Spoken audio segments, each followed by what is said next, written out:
Hello, everybody. Welcome to this webinar that is brought to you by Bursa Malaysia and managed by LifeChamp. So today's our topic is a winning formula to win from stocks on Bursa Malaysia. Okay, so today we are very excited because we have invited a speaker who will review to you his strategy on how he can win consistently on the Bursa Malaysia market. So how are you guys doing? See that all of you here are doing fine. Should be doing fine. Okay, so let's proceed. Okay, so a disclaimer to this webinar is as usual, whatever we share on this webinar, whatever case study we do is only for educational purpose. So we will never give you any recommendation to buy or sell any companies that we mentioned in this webinar. So if you decide to make any investment decision, so you'll do it at your own risk. Okay, so allow me to briefly introduce our speaker today. He's a very young investor, and he is none other than Jeen Hao. So Jeen Hao is a position trader in the capital market focused on stocks and futures. So he is a founder and master trainer of Street Finance. So his signature program, which is Street Trader Intensive Program, allows individuals to trade without monitoring and speculating in the markets. So he is often featured in media like City Plus FM, Borneo Post, Sinchu, etc. And he also speaks for Bursa Malaysia and other investment banks. He's also a frequent invited speaker in university and colleges. All right, so that is about Jeen Hao background. And Jeen Hao, how are you today? Good. Everything is good. Happy to have you back here on Bursa webinar to review to us your strategy to invest and trade in the market profitably. Yeah, it has been quite, I think, couple of months we didn't see each other. I mean, as in any kind of like webinars occasions. Yes. It has been a few months. Yeah, definitely. Yeah. Can't wait to hear your sharing. Okay, so what should I do now? Should I share my screen already? Yes, correct. You can share the screen. Let me share my screen. Okay. So what do you guys see right now? Can you see my screen? Seeing your slide. My slide, huh? Okay, great. So, all right. What is up, everyone? Welcome to this webinar. Okay, so first of all, thank you, Bursa and Shane, for having me here today to share with you guys some of the things and experience. Okay, mainly this is actually just my personal experience trading in the Bursa market for close to a decade. And I'm here to share with you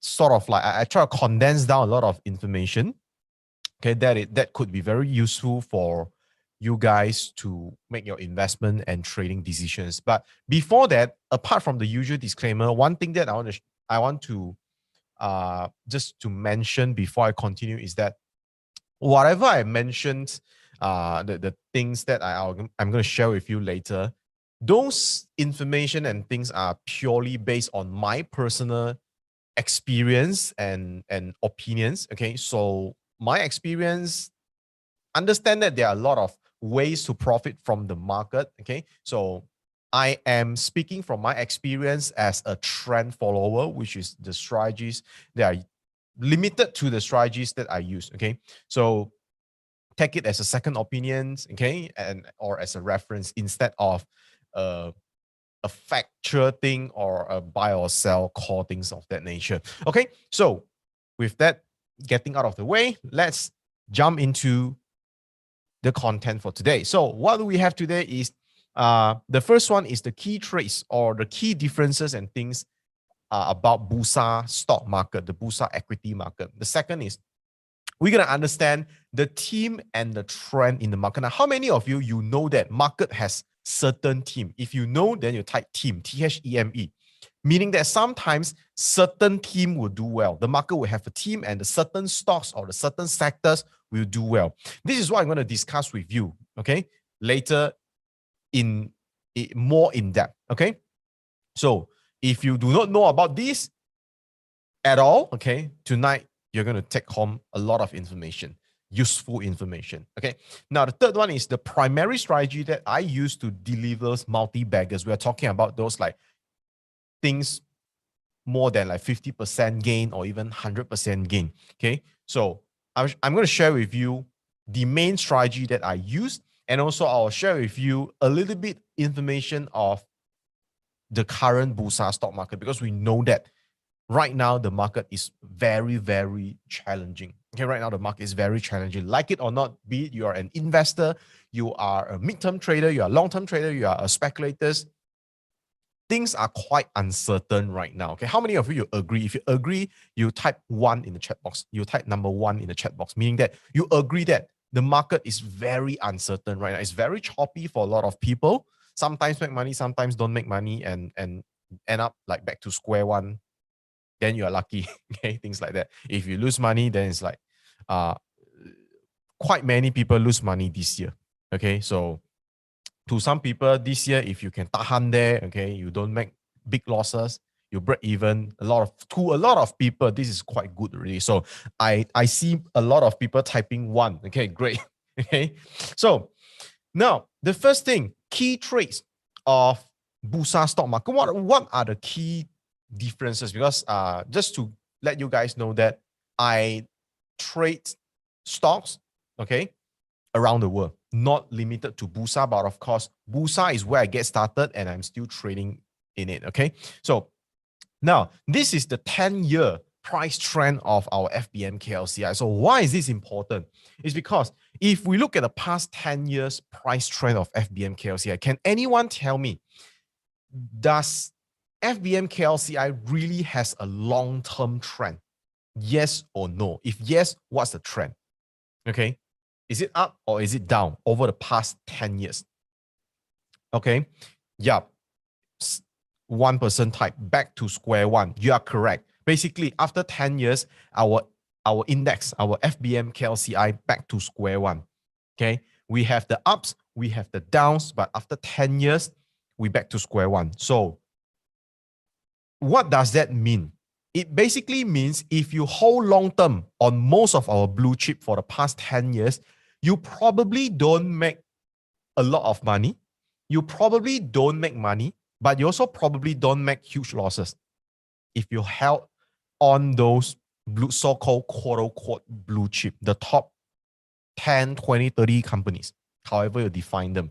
Okay, so this is basically what it is. However, why do I say this is a key trait for Malaysia market? Because if we compare to this around the world, we can definitely see some disparity there.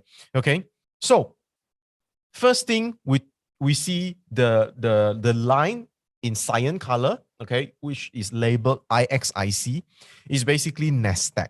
So we can see that Nasdaq since like 2010, starting like 2010 for the past decade, it has been very performing, and we have the first spike as well.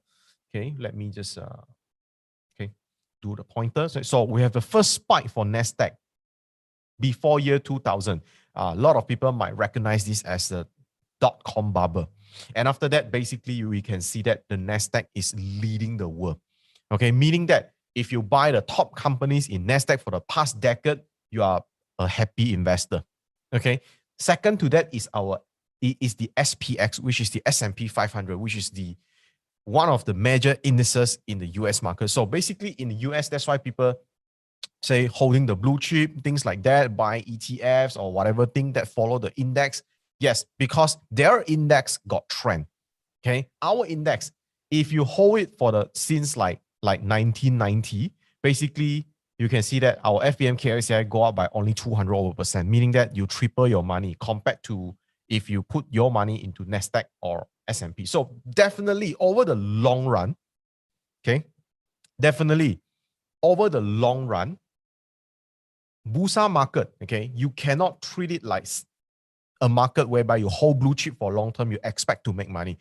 It is not the kind of market per se, but it doesn't mean that you cannot make money from a Bursa market. Just that the money probably is not in the blue chip, because we all know that, okay, the FBM KLCI consists the top 30 so-called blue chip companies, okay? It's being labeled by blue chip. So these are the companies in Malaysia by market cap, which means, okay, these companies are the top in terms of market capitalization in Malaysia, okay? And most of them the top, if you go to TradingView, you search for Malaysian companies and you sort by market cap.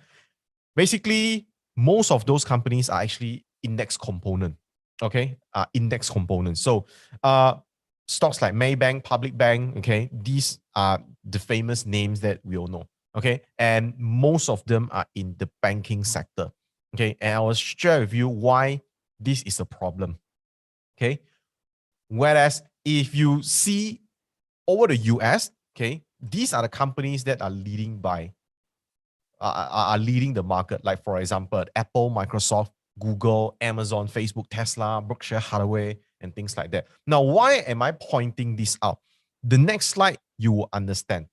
Now, this is what we call a business life cycle. So we know that a company might have things like a business typically will have an introduction stage, and then after that, after the products, the businesses are being introduced to the market, the next stage is what we call the growth stage, whereby the big money can be earned. Okay, the big money can be earned. The third one is what I call maturity stage. This is when companies are more sort of like maturity. The business is already matured. They are more willing to give out dividend, but you don't have much more growth. Okay, spaces for space for growth, and whereby the last stage is what I call the decline stage. Okay, the declining stage, whereby things are dropping, your revenue are dropping, and your cost is still there, or even increase. Cost is increased nowadays. Things like for a lot of industries and businesses, things like that. And some companies, they will try to do some corrective actions, and they will introduce new products to extend their life cycle. Now, let me just ask you one thing. With Malaysia market being led, okay, in terms of market cap, okay, being led by those giant companies like banks, or even like our Maxis companies like that, DG, most of the companies that you see here in the Malaysia, okay, top companies, which stage are they in? Okay, 1, 2, 3, or 4. Okay, 1 being introduction, 2 being growth, 3 being maturity, and 4 being decline. Which one do you think they are at? Okay, so quite a lot of people say 3, maturity stage, 3 to 4. Actually, yes, I quite agree, because like it or not, okay, banking sector is kind of like a sunset industry. If you look at one decade forward, it would be a sunset industry if they don't do some sort of like new things, okay, to adapt with the fintech and things like that. Okay, and when Malaysia, you know, when it comes to adapting new things, we are very slow. Okay, so a lot of these companies, they are in maturity stage to declining stage.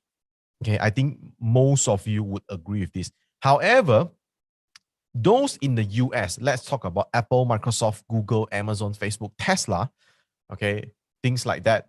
Which stage they are in? 1, 2, 3, or 4? On average, which stage do you think they are at? Okay, a lot of people, some type 2 to 3. 3, okay, 2 to 3. Yeah, I would say on average, they are somewhere between 2 to 3. Okay, they are somewhere between 2 to 3, because these companies, they still have massive growth. They still have massive growth. Okay, it's like Apple, they try to do fancy things. They try to come up with things like they want to do their own electric car, things like that. Okay, and you can see that these companies are those companies that whereby they can still make a lot of profit moving on, especially technology companies. Okay, especially technology companies that you see in this list. Okay, why? Because nowadays, everything, literally almost everything in our life is technology. Okay, you are currently watching this webinar, okay, without Maybank, without Public Bank, but probably with an Apple laptop or Apple computer. If not, then you are using any laptop that runs on Windows, which is by Microsoft. Am I right to say that? Or you are on YouTube watching this webinar as a stream, and then YouTube is actually under Google. So everything in our life is already related to tech. Okay. How many of you agree? If you agree, you type agree. We cannot disengage our life with tech nowadays already. Okay, so tech is definitely one of the things that moving on, there it will still pop. Okay, so based on my personal experience, this is what I'm going to share with you. In Malaysia, most of the leading companies by market cap, okay, are either in maturity stage or declining stage. Okay, if they don't start doing anything, the numbers will start dropping. If they don't start doing anything, the numbers will start dropping. Next, this could explain the reason why the blue chip in Malaysia are not as stable, quote unquote stable, as what people may have hoped as compared to other markets. It is like you hold a lot of blue chips for the past 10 years. Okay. Yes, you will make money, definitely, no doubt, but it may not be the wisest choice. Okay.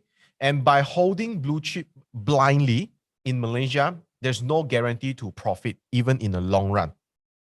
Okay. Probability for banking stocks in Malaysia to double in the next 5 years versus probability of Apple's stock or Microsoft stock to double in the next 3 to 5 years. I think the answer is quite obvious.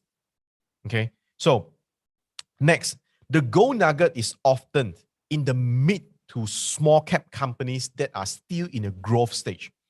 Okay, because growing companies can give more earnings surprise. Now, one of the key factors that can push the share price up is always earnings surprise. Okay, this would sort of like drastically inflate the price in short to mid term. Okay, but of course, long term companies will reflect the real enterprise value. But in short to mid term, okay, earnings surprise is what we all need. Okay, in order for the price to go higher. So many of these companies are often directly or indirectly related to the mega cap growing companies like US. I think a lot of people, if I give you an example, I think many of you can relate. If you can relate, you type R. Okay. It's like Apple is still a mega cap, is still a growing company. So we don't have Apple in Malaysia, but we have related company, semiconductor companies in Malaysia. And when this team comes, okay, people buy stocks like Inari and make big bucks a couple of years ago. If you can relate this, type R. Okay, if you can relate this, type R. And actually last year, whereby when we talk about green energy, Tesla stocks is like going up like crazy. And we see stocks like Grail, which is related to that they're involved in like green energy or whatever manufacturing of solar panels. These companies, they benefit quite massively. Okay, they get quite a lot of benefits. Okay, I mean as in companies in Malaysia. Okay, so yeah, you can argue, you can say that it's a supply chain, things like that. But sometimes when the overall team is that, okay, sometimes stocks that are not related can also go up. Okay, so this is what I realized. Okay, for the past 10 years in Malaysia, stocks that make me money mainly are small to mid cap. Okay, small to mid cap. So a couple of years ago, stocks that I profit the most are Pentamaster and Franken. These few years are Gratech, UWC, and recent years DNO. Okay, if we exclude Glove last year.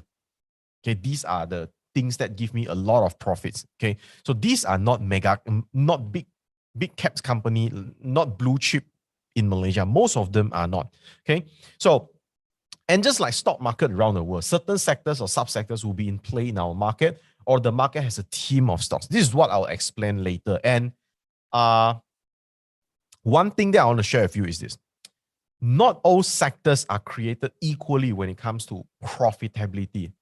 How many of you understand this statement? Okay, not all sectors are created equally when it comes to profitability. If you understand, type 3. If you understand, type 3 in the chat box.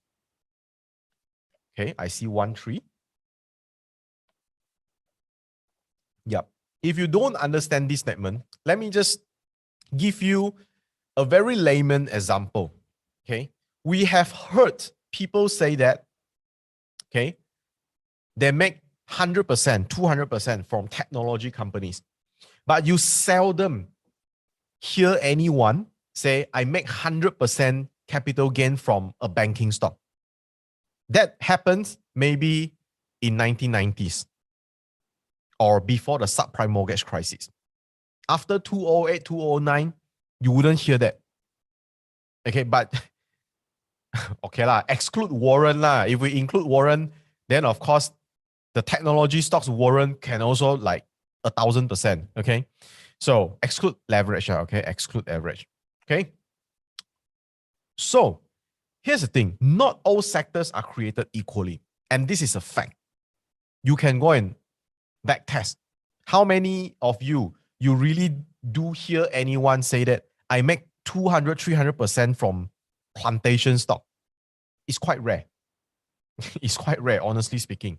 Okay, so here are the sectors in Malaysia defined by Bursa Malaysia. So we have construction, we have consumer products and services, we have energy, which is oil and gas and things like that, financial services, which are the banks and things like that, healthcare, everybody is familiar with that, industrial product and services, you have your packaging stocks, you have your metal stocks, you have your plantation, you have property, you have REITs, technology, telecommunication, media, transportation, logistics, and utilities. Now, I want to focus on a few that most people will touch on. The first one is construction and properties. These two sectors, you can make money, but they are somewhat seasonal and cyclical.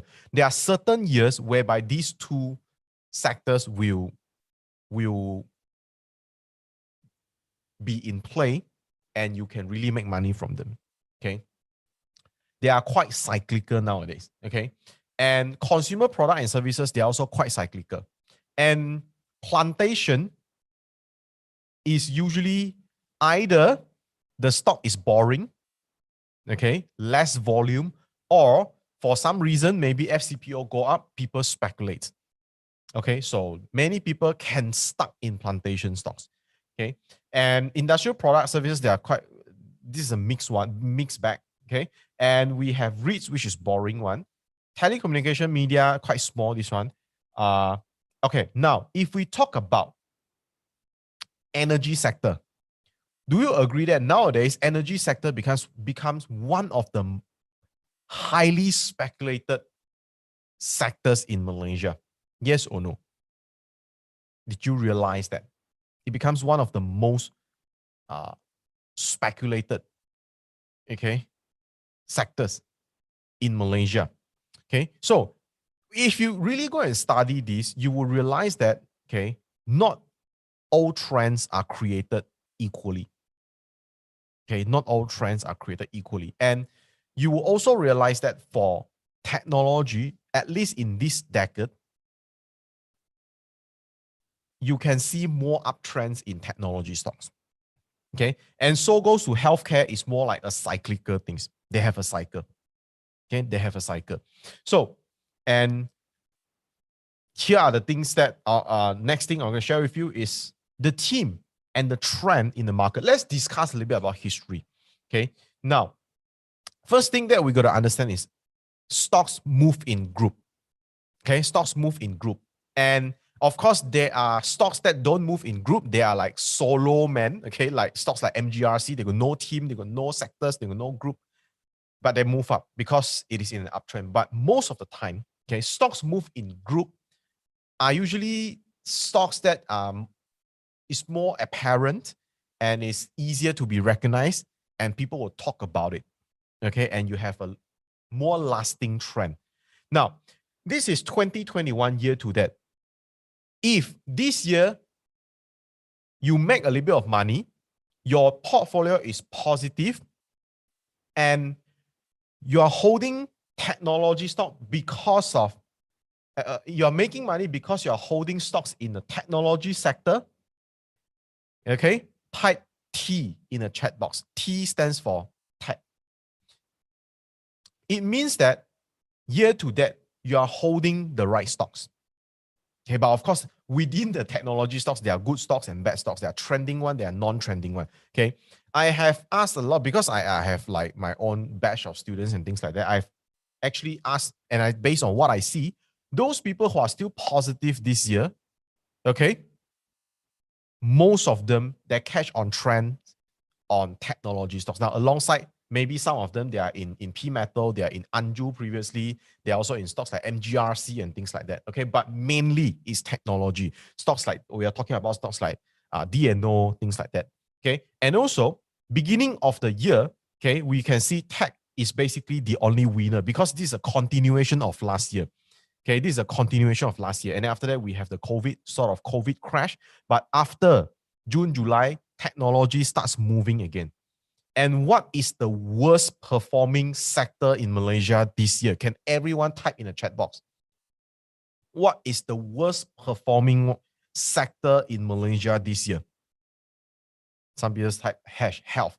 This is, okay, your healthcare stocks, the glove mainly led by the glove. Okay, so you can see that from here, health is not doing well. So basically, technology is doing the best.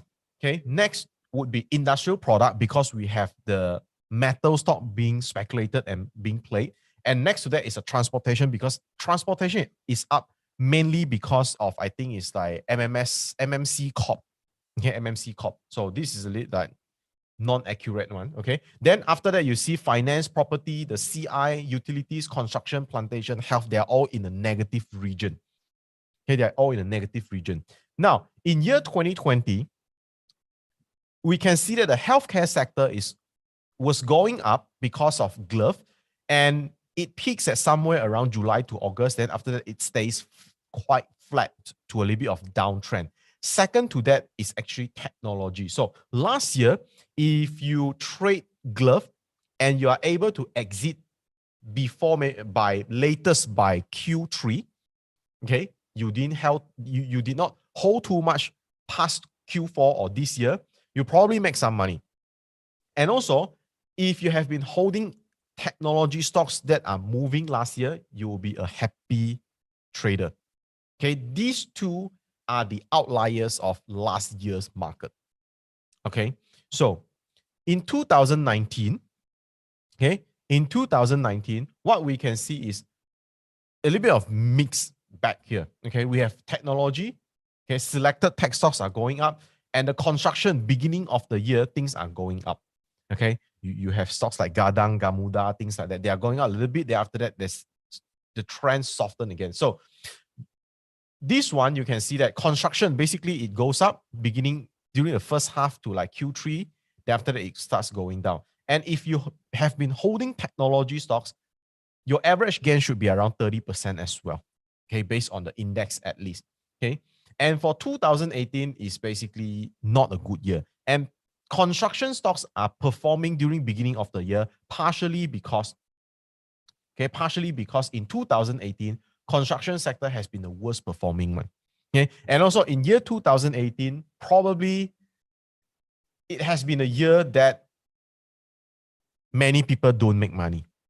Okay, many people don't make money. And you can see that most of them are quite flat.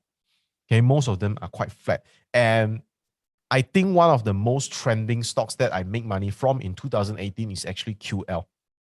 Okay, it's actually QL. Now in 2017, no questions, technology is still the best. And after that, we have like industrial product because do you remember in 2016 and 2017, we have the steel and aluminium sectors being in an uptrend. So technology and industrial product, they are the two best.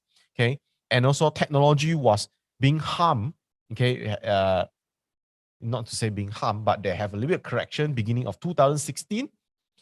Sorry, 2016 here. And then after that, it goes up a little bit. Okay. So year 2016 is also a little bit of mixed, sort of like mixed result here, but we can see that construction is the best, but it's actually still okay, still okay. Okay. And 2015, what we can see is technology and industrial product. And after that is consumer. So if you still remember, in 2016, 2017, basically it is a years that whereby a lot of technology stocks and also a lot of consumer stocks like Nestle, okay, like Pardini. If you still remember, this is a period of time whereby these stocks are actually shining.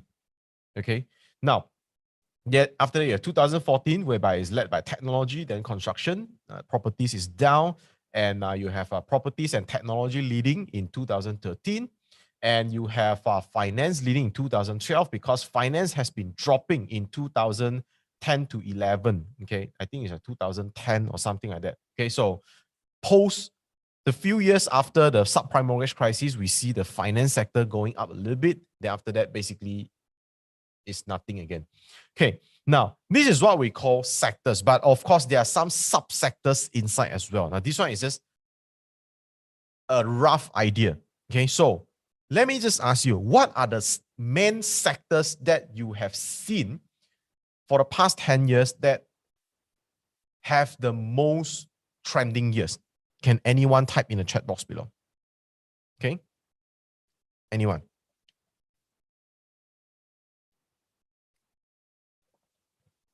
Okay, most of you say tech, but actually industrial product is also one of them.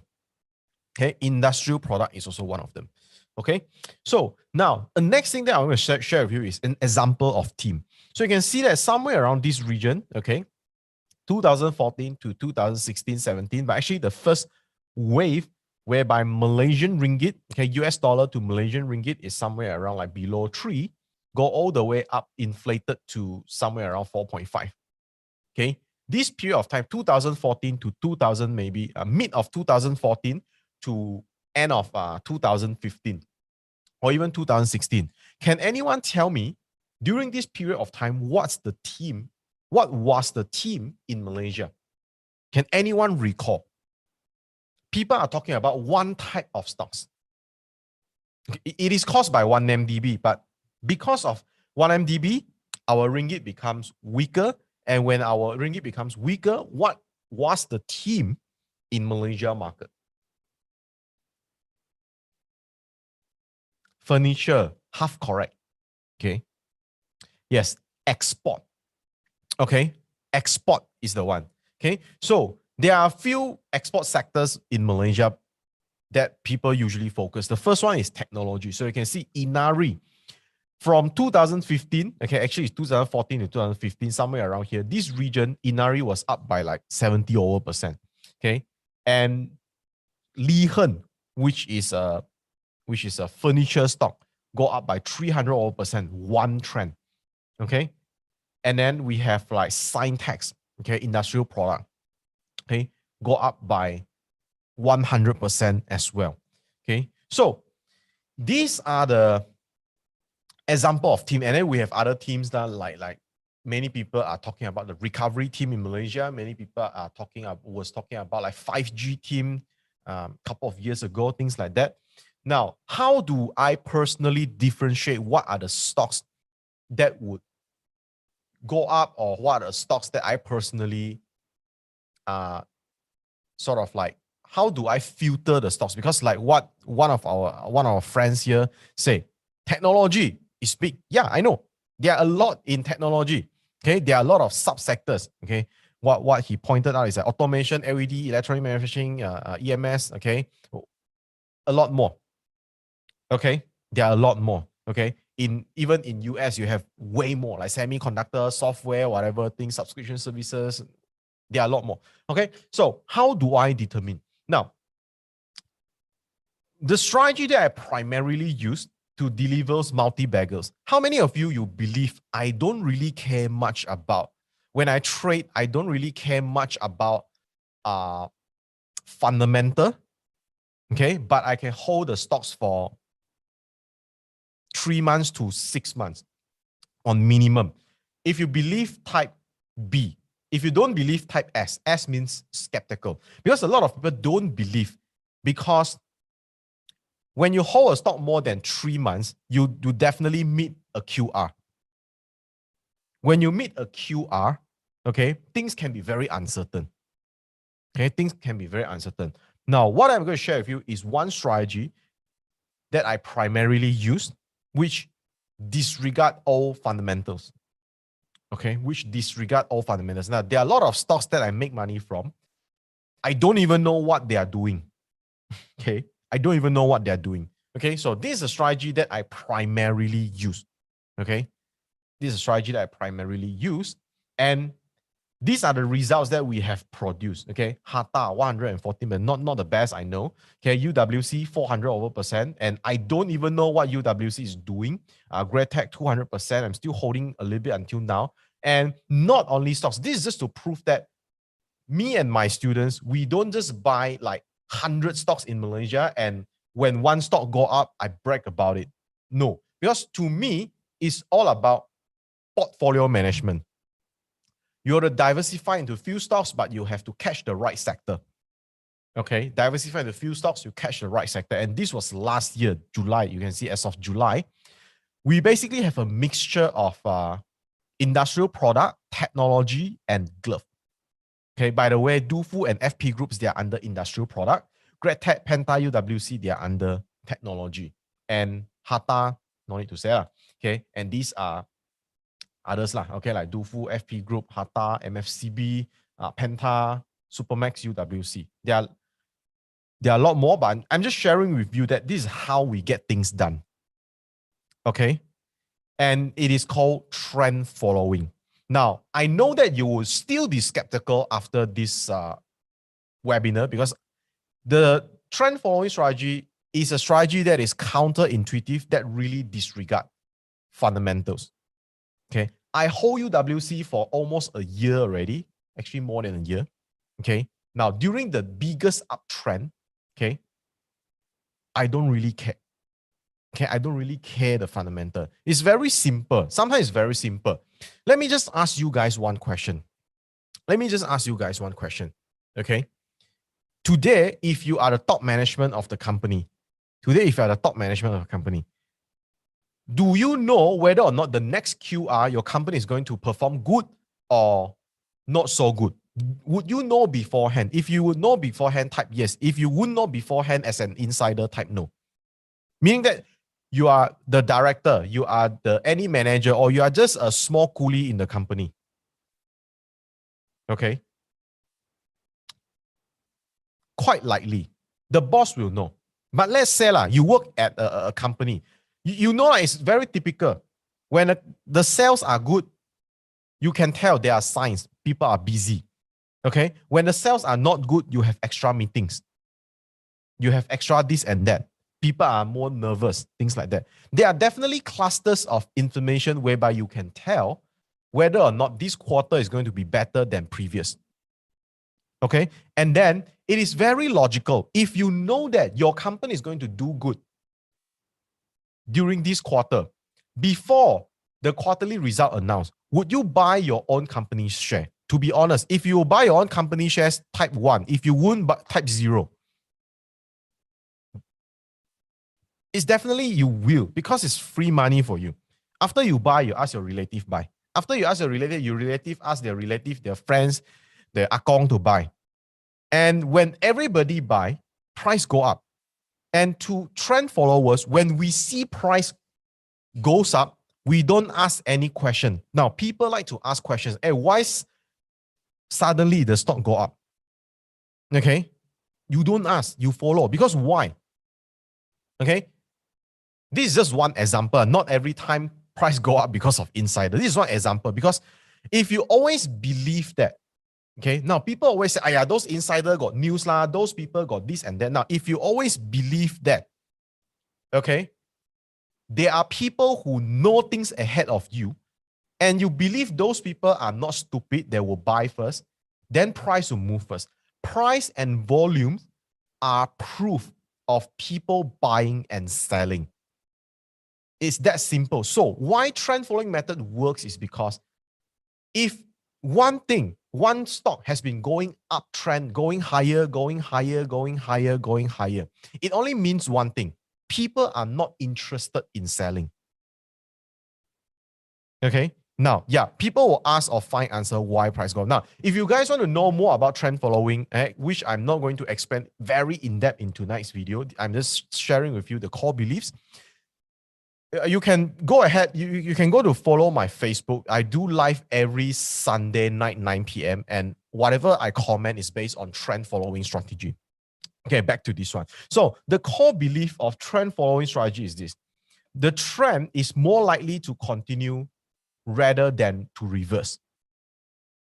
Okay, stocks that are going higher, higher, higher, usually they will go higher. They have higher probability to go up. Like people ask me, hey, why MGRC keep going up? I don't know. It's uptrend. Okay, why Top Glove keeps going down despite the boss keep giving confidence? I don't know. To me, it's downtrend. I don't buy. That's it. People overcomplicate things sometimes. Okay, people overcomplicate things. Okay, so trend traders or trend followers would do the below. Okay, would do things like below. Look into going long in an uptrend or look into going short in a downtrend. So, of course, we are riding trends in the stock market. We only look into going long in an uptrend. Okay, so trend followers determine the position size. Okay, meaning how much we buy is based on the initial risk, meaning that by the time we enter the stock, what's the initial risk?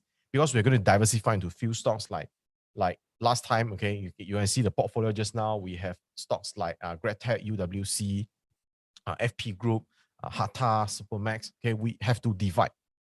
Okay, diversify a bit. So changes in the price will lead to gradual increase or reduction of position size. So when the stock goes higher, higher, and higher, we usually buy more and more and more, which is what most people would not do. And when price goes down, we reduce our position. We don't buy more. Okay. If you buy more, then that's the reason why people still stuck in glove. Probably. Okay. One of the reasons. Okay. I know that it's very sensitive, but to trend followers, once the trend is dead, it's dead. I don't care how good the company is. Okay. So, example, a long only stock trader, which is like trend followers, position traders, would add more position as prices go up and reduce or exit the position as price goes down. Okay, so this is the general rule that we adhere to. Now, some people ask, what about being goreng? Now, when it comes to starting the trend, being an uptrend, and not all uptrends are created equally. Okay, if you have seen that stocks like recently, I think one is what CN Asia. Okay, and also previously we have stocks like Pansa, we have stocks like S-Rich or Srich. These are stocks whereby they are in an uptrend, but it's not healthy. Okay, it's not healthy. A healthy uptrend requires healthy upward movement and healthy correction as well. Okay, so and personally, I avoid goreng stock. Now, just share with you my personal rule in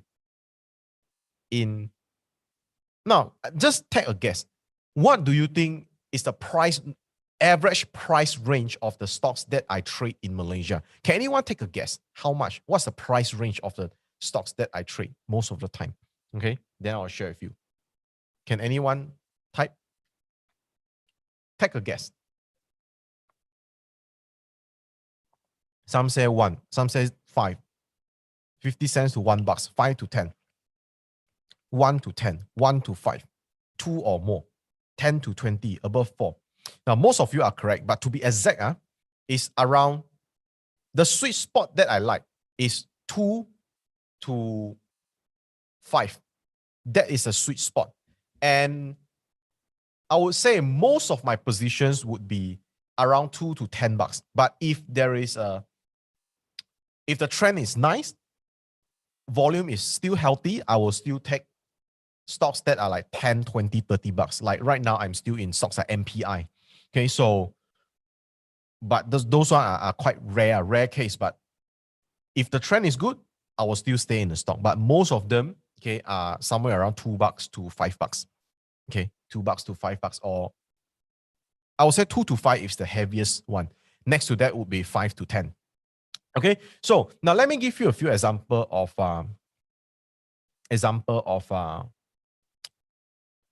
good uptrend. Okay, now this is Shen. Now I remember when was the last webinar that I spoke for Bursa. It's March 3rd. Now because I basically, because on March 3rd I talk about kickstart stock trading with trend following. This was the webinar.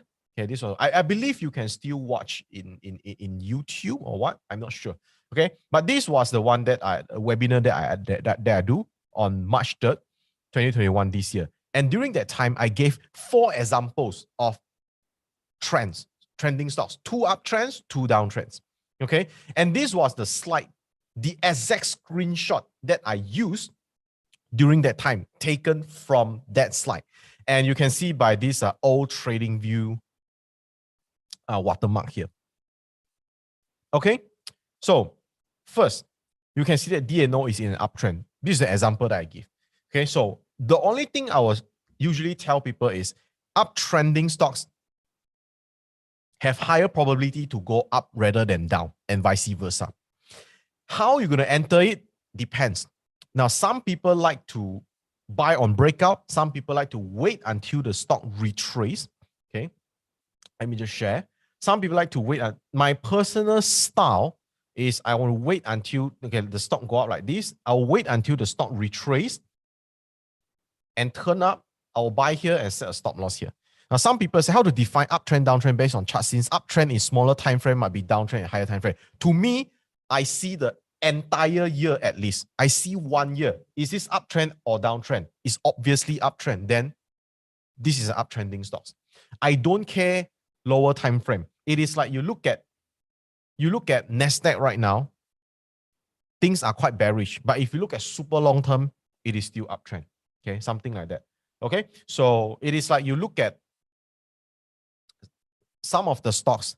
Right now, it may not be good, might be sluggish, but over the super long run, they are still doing well. Okay, they are still doing well. Okay, so this is DNO as of 3rd of March. And this is where DNO is right now. So from here to here, okay, you can see this vertical line is 1st of March, basically. Okay, this is where, as of the screenshot was taken, you can see that from there up until here, DNO has gone up to 589. And recently, we know that it break another new high and then it come back down a little bit. But overall, it is still up. Okay, and then basically what we do is we wait until it has a correction. Okay, so right here, you can see April, May, there's a correction and the stock resume the trend. That is when we're gonna re-enter the stock. Okay, re-enter the stock now. When it is somewhere around this area, some people might reduce position because it's dropping, but it's fine. Most important thing is you're gonna know what stocks are uptrend in long term. Yeah, uptrend in long term. Okay, so now another example is MPI. So as of March that time, it was trading at around 41 ringgit. And as of today, it grew up by around 10%, which is again, not too shabby. It's better than you got stuck in glove. Okay. It is better than you got stuck in some other lousy stocks. Okay. So it's not about, I'm not going to go details on things like what you guys ask, like a lot more like market timing. Before you time the market, get the right stocks first. This is to a trend follower like me, getting the right stock is the first place. If you get into a wrong stocks, okay, no matter how good your timing is going to still create a lot of troubles later. Okay. And trend followers like me, we don't monitor the market. Okay. Just make up. I just share with you. We don't monitor the market. Okay. We don't monitor the market. Okay. So to me, it's a more like a passive style of trading. Okay. So, and the third example that I shared during that webinar is actually Top Glove. And during that time, I said, this is a turnaround. How many of you cannot see this is a turnaround one? From uptrend turn to like downtrend. Some people would already say this is a downtrend. If you cannot tell, the issue is quite serious. Okay. So presented on March 3rd, I said that this is an example of uptrend turns into downtrend. Why do we say so? Is because when you start seeing stocks, they stop forming new high. That's the first thing. They stop forming new high. And you start to see clusters of lower lows. Okay, you start to see clusters of lower low. Here's a lower low. But after they go up, did not break new high, then go down again. Lower low, lower low. Okay, and then go up a while, then go down again. And I tell a lot of people, okay, during that time, beginning of this year, I said you should not be in glove already. That time it was like $5. And where is top glove right now? It's less than $3 already. An extended 50% loss. An extended 50% loss. Okay. Next is AirAsia X. Okay. As of here, this is a weekly chart, by the way. It's a downtrend. And yes, it go up a little bit here, but again, some people might say, oh, here seems like want to go up a little bit, going up, things like that. I will still say, as a trend follower, it's a downtrend. Okay. Some people don't understand, but it is because of some probability things. Okay. If the super long run, the super long term, you can see, I see the trend from like 2016, 17, 18, 19, it has been down. The chances for it to recover is quite small. So from March until now, if you hold AirAsia X, basically you're still there. You don't make money. You better put your money in stocks like MPI. Although MPI is like 40 over bucks. Okay, buy 100 units, you need like 4,000 plus. It's better than you put this 4,000 plus in elsewhere, like AirAsia X, things like that. Okay, at least in MPI, you still make maybe 10%. If you put in VTROX, maybe you make more, things like that. Okay, so how do you time the market? Those depends on. Now, the only thing I want to share with you is the concept of trend. How do you precise your entry is another thing. Okay, how do you precise your entry is another thing. What I'm sharing with you is trend, the quality of the trend. Okay, would you buy if 1 year chart looks flat? Now, it depends. It depends what happened before that year. If that stock has been uptrend for 3 years, then stays flat for 1 year, I would watch if it tries to go up again. Definitely is a good candidate. We want stocks that has more uptrend than downtrends in its entire history. We want stocks has more uptrend than downtrends in its entire history, if you can trace back. Okay, if you don't understand what I'm talking about, let me share with you. Okay, let me share with you very quickly what I try to share before I go to the next topic. Okay, now,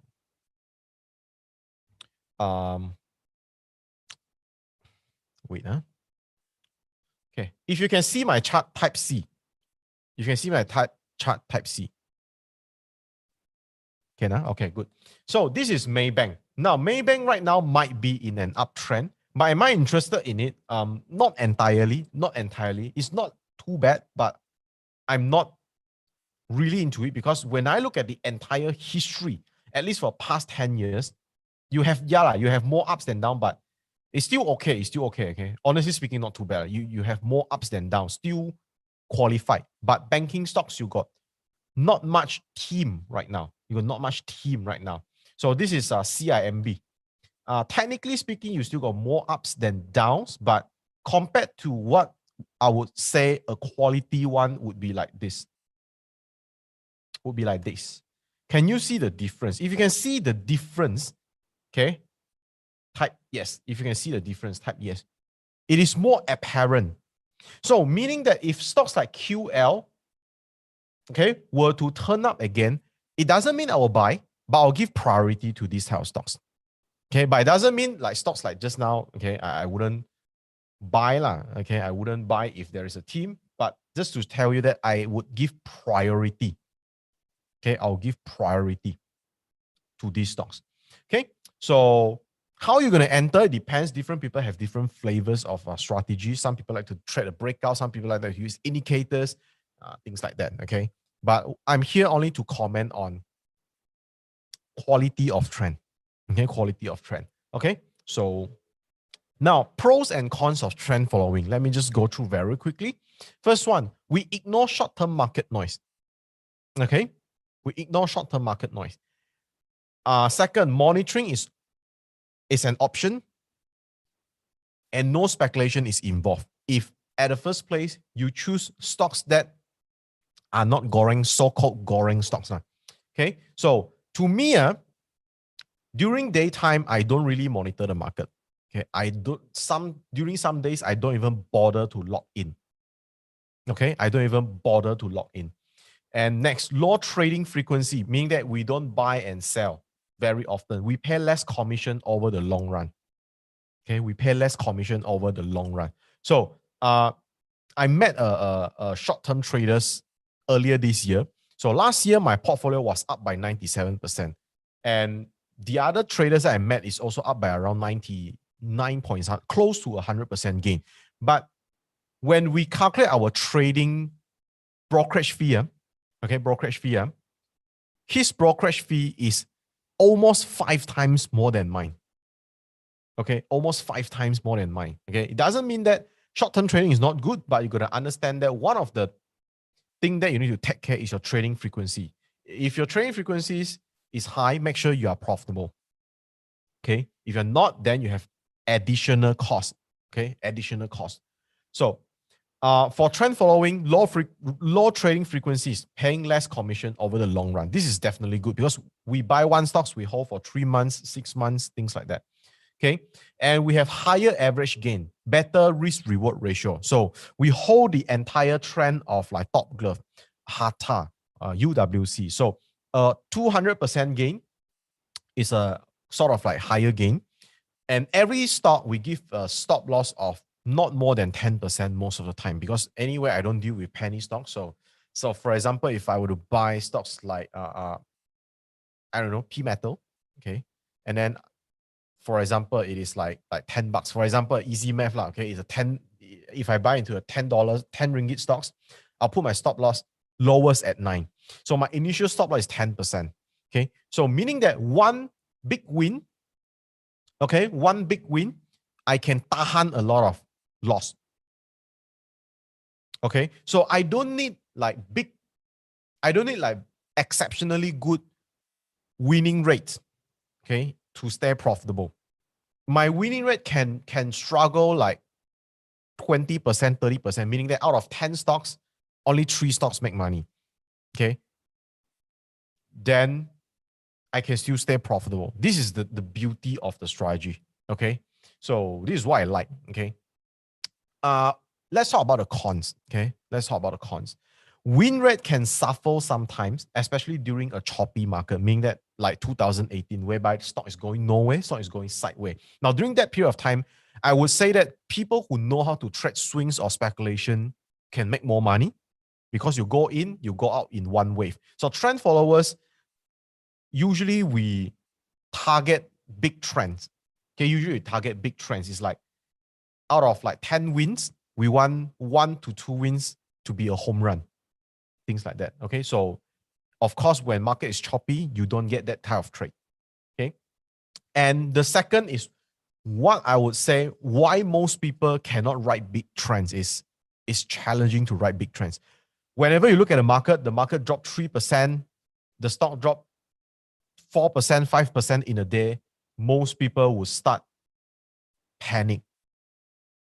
Most people will start panic. But to us, okay, one of the way of managing is to reduce the position, meaning that if you are worried, you sell a little bit first. If you're worried, you sell a little bit first.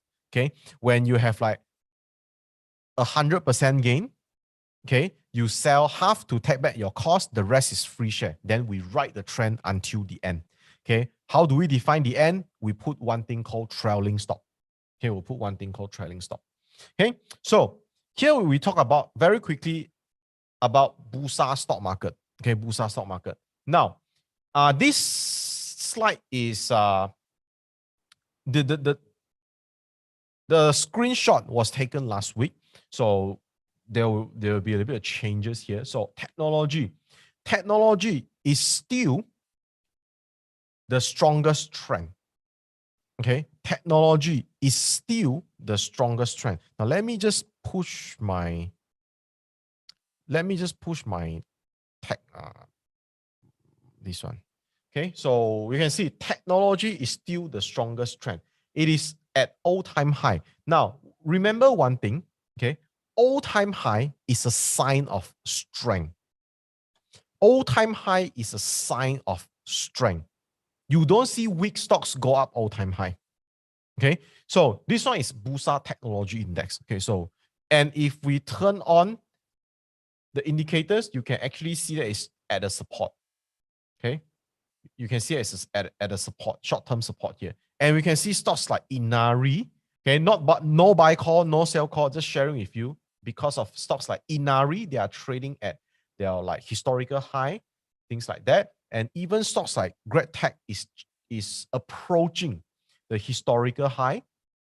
And even stocks like DNO is trading at historical high. So some people say, how do you buy these stocks? You wait until it hit the support and rebound. This is the way that I like. Okay, this is the way that I like. And it stocks like MPI is doing very well. Okay, it's not like making a lot of money, but at least it is trending up. How many of you you don't mind put your money into stocks that go up like this? At least don't drop lah. If you don't mind, type me, ME. Okay, some people, they want crazy stocks that go up 10, 20, 30% in a week. To me, holding into uptrending stocks like this, yes, it can be a little bit boring, but it's better than putting your money into stocks like Glove, or like last time people like to ask me, this stock, where is the bottom? Is this the bottom? Is this the bottom? And now is it the bottom? Then every day, the only question they ask is it the bottom? Is it the bottom? Is it the bottom? And then they buy, the stock drop another 4 cents. Okay. And after 1 year, you realize that, hey, might as well I put my money into stocks like MPI. Might as well I put my money into stocks like VTROX. Okay. And that's the thing that most people realize after math. Okay. So technology is still the strongest. Pick the right one. I will say that right now, okay, because Nasdaq has a little bit of a flash crash, you might have some opportunity to see some technology stocks retrace, and when they rebound, you might want to consider. Okay. Next, we talk about industrial products, stocks like metals, packaging, things like that. Okay. So stocks like metal, I would say the best trend, okay, is P metal. Okay. I know that some people like to speculate Anju, but to me, the best one is P metal. Okay. Is P metal. Crossover, I buy whole until now. That's it. That's simple. You don't need like very jange strategy, because we talk about trend only. Okay. So this is what I can share. And like this one, okay, Syntax is also climbing up. It's a little bit boring. It's a bit boring, but trend is up. Okay. Trend is up. Okay. So this one, if it can break, okay, if you can break here, then I would say it's a good one. So you can see it. Industrial product,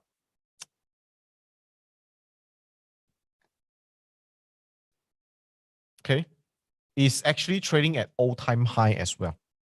Okay, industrial product is actually trading at all-time high. But because this was index, like some people don't know, Dufu is actually in industrial product. Okay. We all thought it's in tech, but I think the day I found out is in industrial product. So sometimes things can be a little different. Okay, but generally tech and industrial product remains the strongest trend in Malaysia. So which stock you are going to look at? To me, of course, my priority, my focus would be stocks that are trending up. Okay, they are trending up.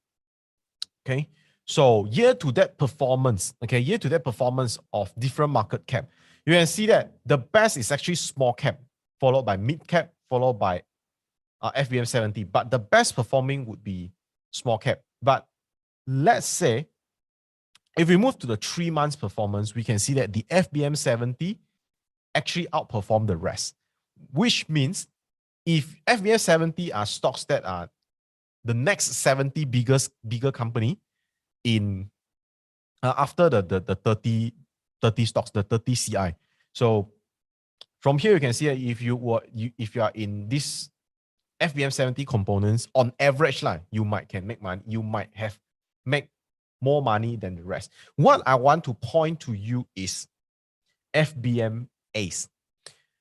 ACE market is really not doing well. Okay.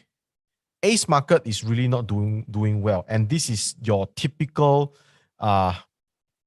penny stocks and things like that. They are not doing well. So you can see that beginning of last year, it has speculation. Thereafter, it stays flat. It stays flat. And basically right now, FBM Ace is not doing well. Whereas you can see that some of the mid cap, small cap, they are doing very well. Okay, they are doing very well. So one of the easiest way is like me. Okay, if you're like me, you always focus on stocks that are $2 to $5 to $10.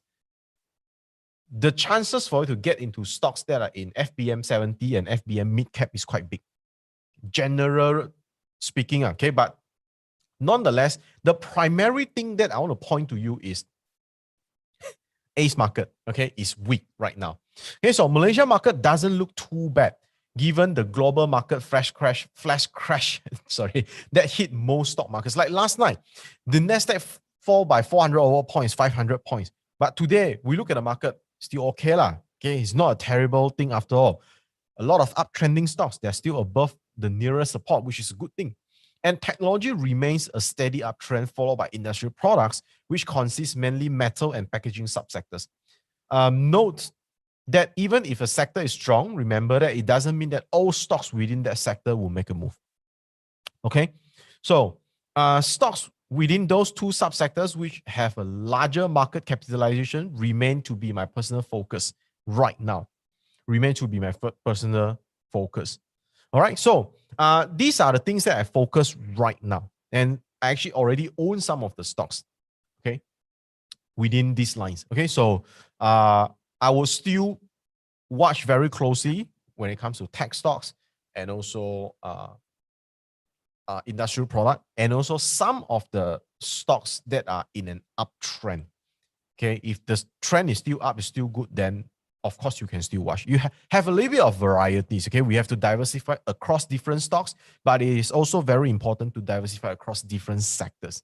Okay, so that will be all for today's. Okay, I hope that you have learned something. If you have learned something, can you please type yes in the chat box below? And I'll pass the time back to Shane. Okay, thank you so much, Jeen Hao, for a very wonderful session where you reviewed to us your strategy to profit in Bursa Malaysia market. So if you have any question to ask Jeen Hao, you may write in the Q&A box and we will address them accordingly. Of course, due to time constraint and due to if there are a lot of questions, then we may not be able to address every one of them. I think Jeen Hao, you also address some Q&A along the way. Yeah. I have been watching the chat box. Chat box. Okay. Yeah. So the first question is, I think many of us will also want to know. So what is the latest uptrend stock? So this is asked by Solly Wong. Okay, latest uptrend stocks in Malaysia, I would say within the technology line would be stocks like MPI, Vitrox, Inari, and also D&O, GradTech. I think some of the interesting one that you might want to watch is stocks like Franken. Okay, stocks like Franken, and also I think you can watch stocks like Unisem. You can watch stocks like UWC. I think UWC starts to climb up a little bit already. Okay, so these are the uptrend one. Now, I'll give you some contrast. I'll give you some contrast on what are the technology stocks that are not so uptrend. Okay, I'll give you some varieties so that you understand. The not so uptrend one is stocks like MI. Okay, MI.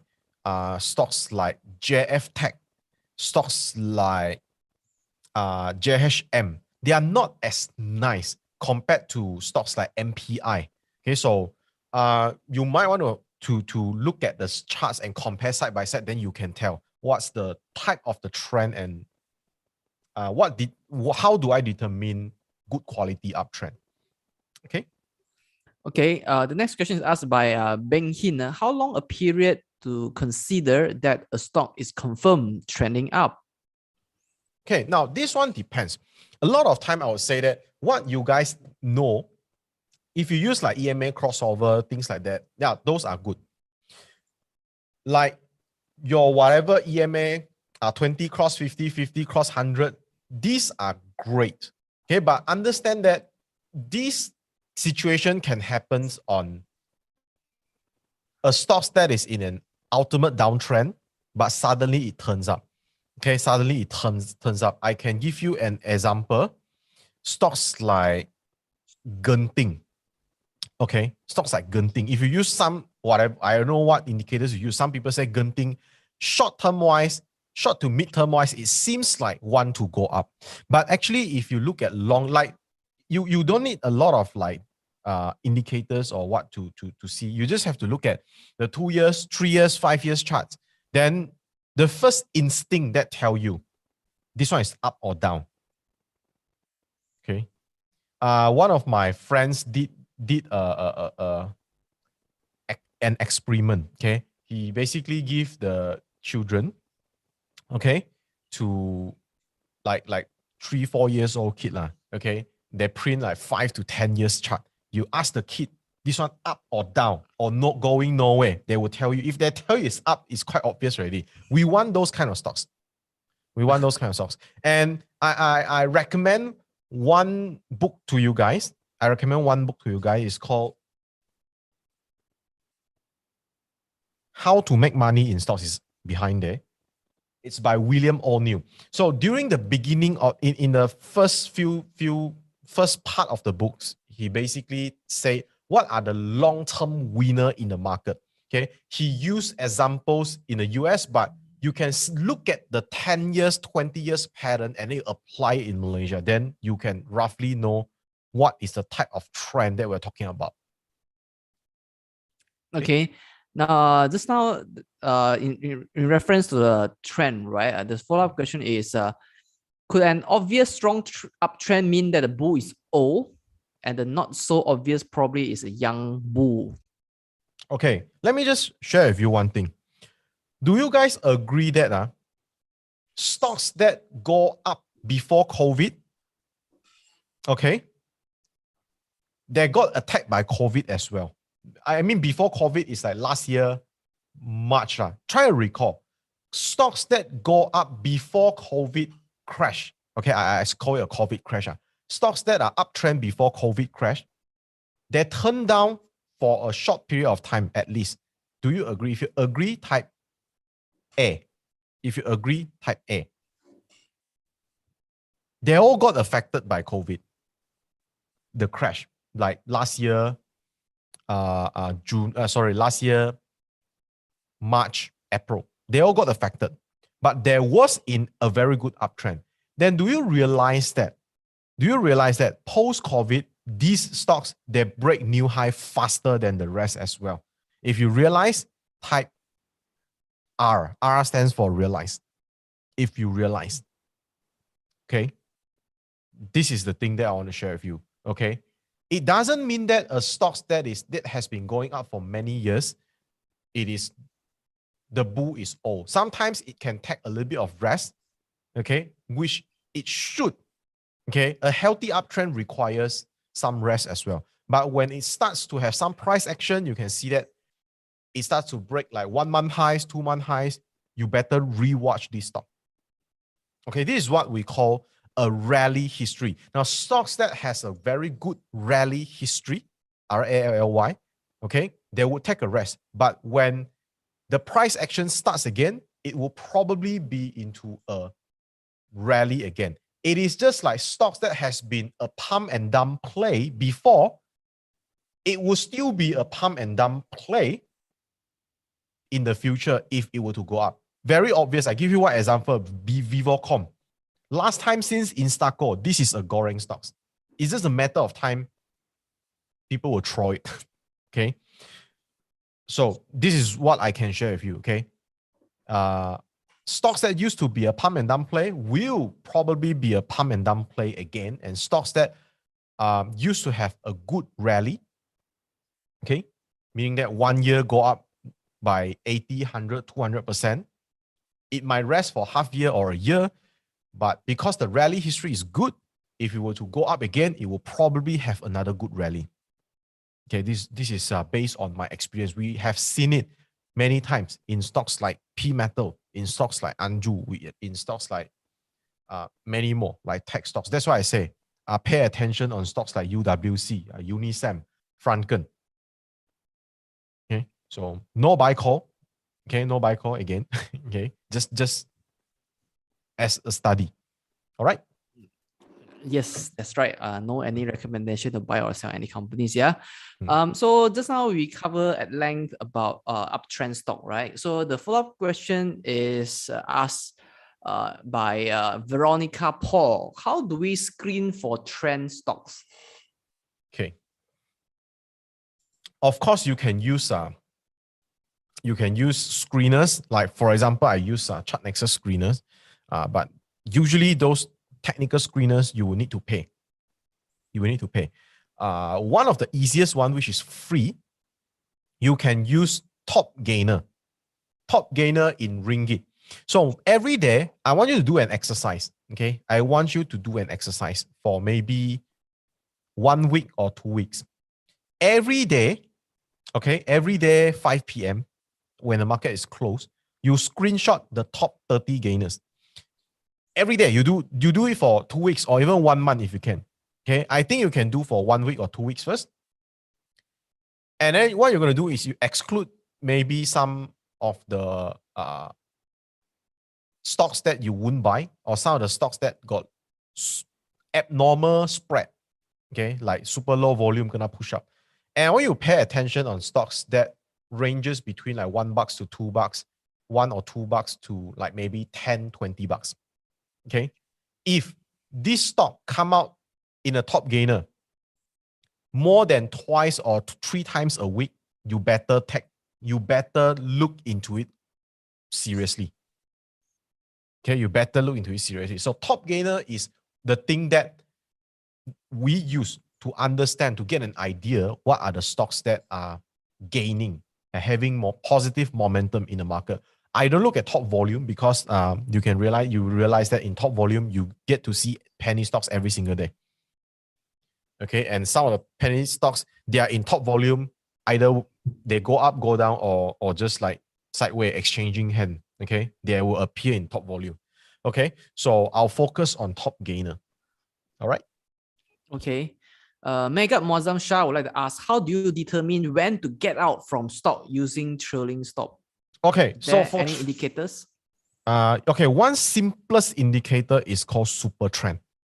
Okay, one simplest indicator is called super trend. You can find it in a trading view. But basically, trailing stop, you can just put a trailing stop below the previous swing low.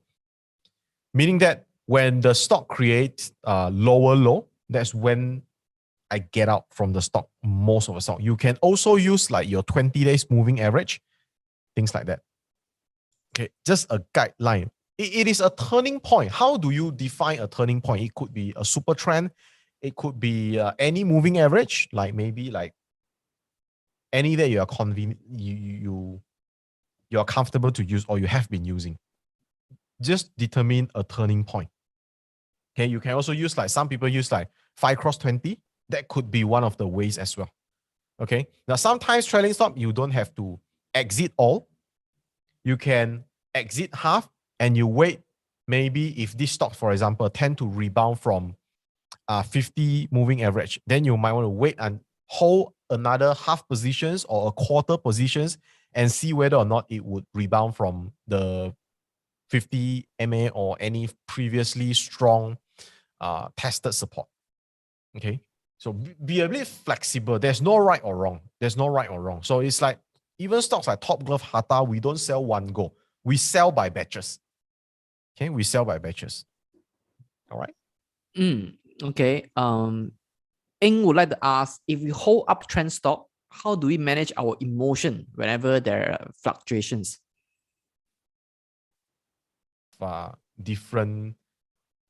Would have different way of managing your emotion. Okay, it depends what kind of emotion. Some people feel scared. Okay, some people feel scared. I will just say that a lot of time, emotion has to do with the amount of risk that you actually subconsciously can handle, and it is always affected by the position size that you are taking. If you cannot sleep well every night, it is a sign that you are taking positions that are larger than what you could actually handle. Okay, so one of the ways is if the stock has been going up for 20, 30, 40%, you feel insecure. You can take a little bit of profit. It's okay one. Or maybe tomorrow is QR, you scared. Take half lah. Okay. Or take whatever. Take until you can sleep well at night. Okay. Control the position size in order to manage your emotion. A lot of time is more about controlling the position size. It's all about controlling the position size. It would help most of the time. Okay. Okay. PY would like to ask, can you explain why you don't believe in recovery plays after the COVID-19 impact? Most of them are not in a very good uptrend. Put it in this way. Trend-wise, it is not the best. And you can see that even stocks like Genting, things like that, okay, the stock can actually, it can go up 1 to 2 weeks, then go down back to square one. Okay. Let me see. I can share my screen again. Okay. Why I don't like this stock is because this type of stocks is, you can see that it has a push, then it has a down. Then you have to take a profit here. Okay. You have to take a profit somewhere here. So in this wave, let's say if you were to buy here, it's like only less than 10%. And then after that, because trend follower don't like inconsistent movement, okay? You go up a while, then go down for 2 months, then go up for 1 month again, then go down for 2 months. There's an inconsistent trend. Because if it were to go up, if you buy here, if here it hits your trailing stop, you probably don't make money as well. Okay? And it one wave going up, then it back to square one. Meaning that every correction, it erases previous gain. Then I will say that this is not really a good one. Okay, unless you play swing. So that's why this type of stocks usually trend follower don't favor, is because it is not a type of stocks for trend follower. It is more like a type of stocks for maybe investor or swing players, whereby they are in the market to trade one swing like this. Okay, then this type for that. There's a type for if you can handle that, then there's a type of stocks for you. Okay, we have to know that not every type of stocks is for everybody. Okay, I think this is quite self-explanatory. Okay, some people can make money from stocks like, I don't know, right now there's a lot of speculative stocks, but for trend followers, we don't want. Okay, but trend followers trend our mentality and the way we do things, the way we manage our portfolio and things like that. It is meant to train ourselves to focus on the big and get ready for any big trends. So we only go into stocks that, based on statistic, it has a probability to have a big trend. And these are the stocks that usually people scared to buy. It's like every week it breaks new high, every month breaks new high, and it's like, yeah, I should have buy last week, I should have buy last month, I should have buy last week. Do you ever encountered any stocks? Every time you look at a stock, you tell yourself, I should have buy last week, I should have buy last month, I should have buy 2 weeks ago. If yes, type yes. Meaning that these type of stocks are usually stocks that keep going higher, and higher. Okay. And normal people just don't dare to buy. Or instead of saying don't dare to buy, I would just say because they are not trained to handle this type of stocks. Okay. So I'll just say recovery play is not really what trend followers would put a lot of focus at least in Malaysia market. Okay, at least in Malaysia market. All right. Okay, so let's do the one last question, which is how do we avoid going stock? How do we determine that this is pump and dump? So this question by PY. First, look at history. If this stock has been a candidate for pump and dump, it would usually be, meaning that like suddenly X or X go up again. I will avoid. even if it is an uptrend. Okay, this is the first tip.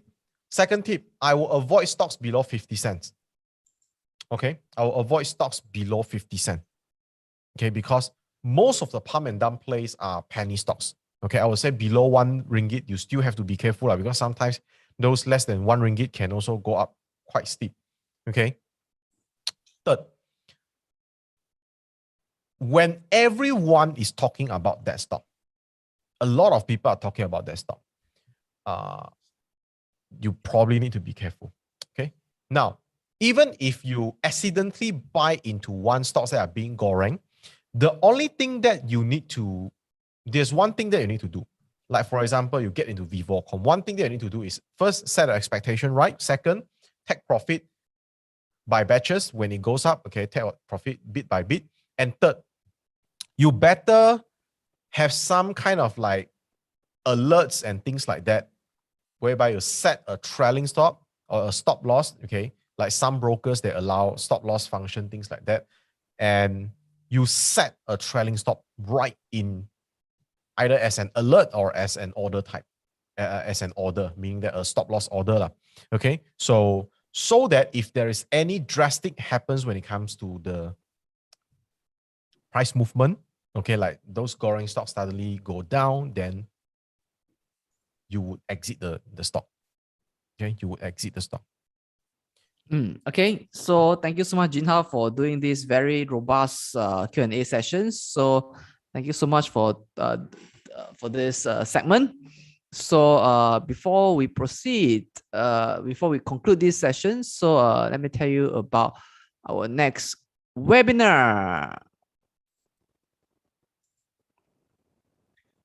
Our next webinar is going on this topic, understanding cash flow management, the heartbeat of every business. Okay, so this is happening on next Friday, which is 8th of October 2021, 8:30 to 10 o'clock. So I've given you the registration link in the chat group, so where you can register and learn about cash flow. Okay, so this is the topic on fundamental analysis. So last but not least, thank you so much. A big thank you I want to express to Jeen Hao for doing this segment, for reviewing to us your strategy and how you profit in the stock market every single year and make multi-bagger returns. So this is Jeen Hao.